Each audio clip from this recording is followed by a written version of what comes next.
Oh my god, what a day it's been. Holy crap, look at this. Wow, that candle is a big candle. That is a big daily candle, and it is down. Boy, wow. That is a big daily candle down. And what's to note here is that this dark blue line is the 100-week moving average, right? And we are not below that. We've had a wick below it, but we are not below it yet. Let me just delete all the there we go. So we are not below it yet. There it is. And we are yet to and I wonder if we will, because it seems like it's holding as some support there. We're gonna have to wait and see. It's not looking good, right? It's definitely certainly not looking good. But let's wait and see. We're about $6,000 away, about $6,500 away from our summer lows, which is about 30,000. Yeah, about 30,000. Roughly, I mean, we're averaging to about 30,000, but I guess our lowest wick was about 28.6. This is interesting. Most certainly interesting. Now, I've been talking about it for months now. I think I've been talking about it since January. I believe since January. Was it January? I don't remember. Well, you know what? Once we got below the 50 weeks, so it's probably, yeah, it is January, I would say. I would say about the first week of January. I'm pretty sure I've been talking about it since. If we close below the 50-week moving average, which is this purple line, and I'm a broken record because I've said this so many times. Sorry, I have music playing in the background. I don't know if you can hear it. You know what? It doesn't matter. It's good music. It's like evening music. If you close below the 50-week moving average, you go down to the 200-week moving average, which is currently at about $21,000. Now, to go from where you are right now, where we are right now, to here, look, it could happen. It could happen really fast. Let's do from the top of this wick down to the bottom. That is a 49% drop. Let's see what happens if we take a 49% drop from here. Okay, if we took a 49% drop, we would be below the 200-week moving average. So this is not impossible. We did this already, right? We did this in a 2-week stretch. This is in May. Yeah, we did this in May. And look, this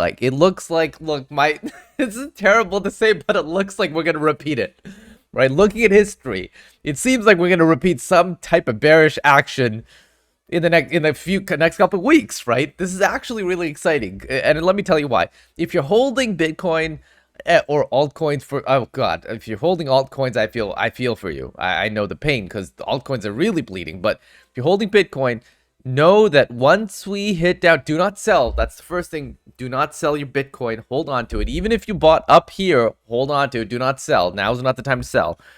But if you Well, here's the thing. It could be the time to sell because if you bought here, if you sold here, you waited till it got down here, and then you purchased, you're in the green. You're in a good place. But problem is, we don't know for sure if it's going to go down there or not, right? And that's the thing. But if... I lost my train of thought. But look, I'm pretty sure we're going to head down here. How quickly it's going to happen, I'm not sure. But this was the first or second week of May. Yeah, this was the second week of May. This is the third week of May. We are entering the first week of May. Is the second week and third week going to be similar to what happened this last year? I'm not sure, but it'd be great. Because if we got down here, it's over. As in, we can get our Bitcoin and we can sit and wait. We don't need to do anything. We don't need to run around anymore. We don't need to keep looking at the markets. It's upwards from there. Once you hit rock bottom, it's all up. And that's what we need to remember here. That's why I want to see Bitcoin come down. I want to see it come down to the 200 weeks so we can spike up like this, right? I think it's important. I think it's something that we need to do. It's something that we need to get through so that we can have those parabolic runs that we've all been looking forward to, right? Get down here and then have that parabolic run. But we can't have this parabolic run if we keep messing around in here, right? This is not where it's going to happen. It's when we get down here that people notice again. It catches the news, right? Becomes a part of people's minds again. People are like, wow, Bitcoin's $20,000. It was $60,000. Whoa, what happened? Right? It's a 3x loss. What happened? And these questions, and this is what drives the market. It's all these participants that are weak hands get sold, and then we drive up. It's really, really important that we get down there. If we don't, we're gonna struggle. It's gonna be a very slow climb if we can climb, but I doubt we can climb. I doubt it. At this point, I feel like we definitely need to capitulate all the way down and then go back up, right? It'll be similar to, I'll show you. I mean, like, even this is a good example of it. It's not a great example, but let me show you a better example, right? It's like right here. This is the perfect example. This is some of the stuff that I noticed for the 50 week, right? Once you close below the 50 week, you head down to the 100 and you kind of mess around the 100 and then you fall below it, right? And it's a quick fall. You notice, right? It's not like dilly dabbling here. It's kind of like over here in last summer, right? Last May. It's a quick fall. So, and we saw it over here as well. This is I believe this is the COVID crash. Yeah, this is the 2020 COVID crash. So you quickly get down here, and this is where you want to get it, right? You want to get your Bitcoin here, and then once you buy it here, you don't need to think about it anymore. It's over, right? You can buy your Bitcoin, put it onto your cold storage, and just chill, right? It's all gravy from there. This is the best place to buy. There's no better place to buy than the 200-week moving average. Now, occasionally, we hit the 300-week moving average, which is what's happening here. I don't have it pulled up here, but that's what's happening here. That's a good one too. I mean, if you can hit this, great. If you can hit anywhere down here on this wick, it's all good news. But I'm happy at my 200 weeks. So if I can hit my 20,000, it looks like it's gonna be 25,000 maybe. $25,000 Bitcoin, I'm a happy camper, is what I imagine it could be. But I mean, it could be anywhere between 25 and basically 20K, right? I'm gonna put in a lot of buy orders this evening actually for about, I don't know, $22,000 Bitcoin. Let's see what we can, get. I think it'll be pretty exciting. But yeah, look, the examples are plentiful. Well, there are actually not too many examples of this occurring.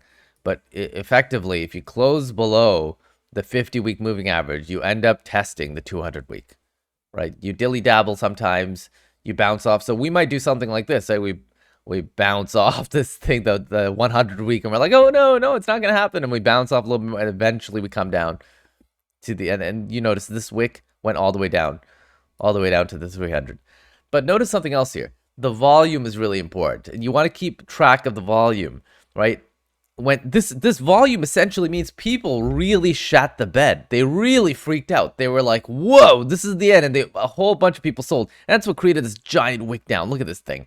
This thing is huge. Let's see. What is that? That's a 38% wick. It's huge. So this is where you want to get at. I mean, remember, this is like way back in the day, $150, right?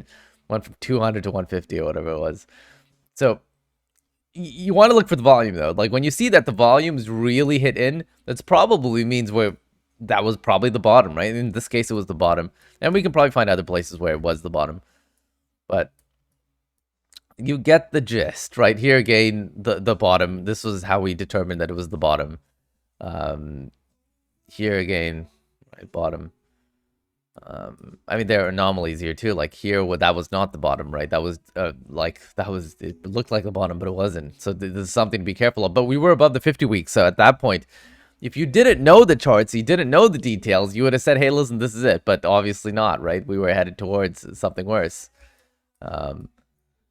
But yeah, like people smarter than me have definitely discussed that this would be a phenomenally short run, right? Like this is last cycle, and this cycle it's a very short run. Like from the bottom here all the way to here is not a very big, and we discussed this in a previous video. So it's something to be a little concerned about. But I'm just gonna wait. I'm just gonna wait because I want to see that big volume spike. And when I see that big volume spike, that's when I'm ready to go. But I'm gonna have my automatic orders in I'm gonna put it in for about $22,000 right now, actually. And let's see what happens because we're about 21.8.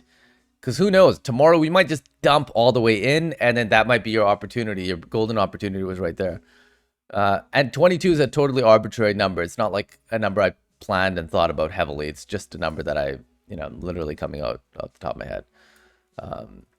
So I will leave it there, and I will catch up with you guys tomorrow. But let's quickly go see what CNBC is saying.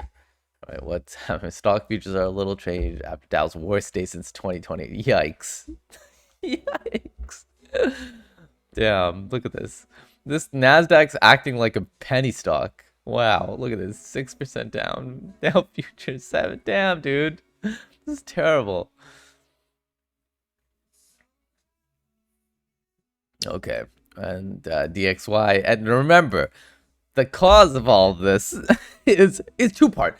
It's the DXY, but the reason the DXY is bumping is because of the Fed move, right, to increase the interest rate again. So if the Fed backs off, things are going to ease up, right? Things are going to spike again, but Fed's not backing up. All right, they're not backing off. So this is what's happening. Like I think this we basically we went above the 7-year high like yesterday or this week or something, and last week. And I think what's going to happen is we're really going to go up to like 108 or something, maybe 112, something absurd. And when that happens, you can bet that Bitcoin is going to shoot down, right? We're definitely going to get our 200-week moving average. I'd be surprised if we didn't. But you understand the correlation. There's a correlation between the US dollar and Bitcoin. There's also a correlation between NASDAQ and Bitcoin, but we understand the correlation a little bit better. I don't fully understand the correlation between the US dollar and Bitcoin, but the NASDAQ Bitcoin deal is that people think, I mean, this is technically true. Bitcoin is a technology. It's a piece of software, right? That's what it is. It's not coins, it's software. So people treat it as technology, which makes sense. So these people that invest in the NASDAQ are also investing in Bitcoin. So when Bitcoin falls, when Nasdaq falls apart, Bitcoin also falls apart because people are pulling their money out at the same time. But you get how this works. I think that's it for the day. I will talk to you guys tomorrow. Have a wonderful night. Let's get to that 200-week moving average.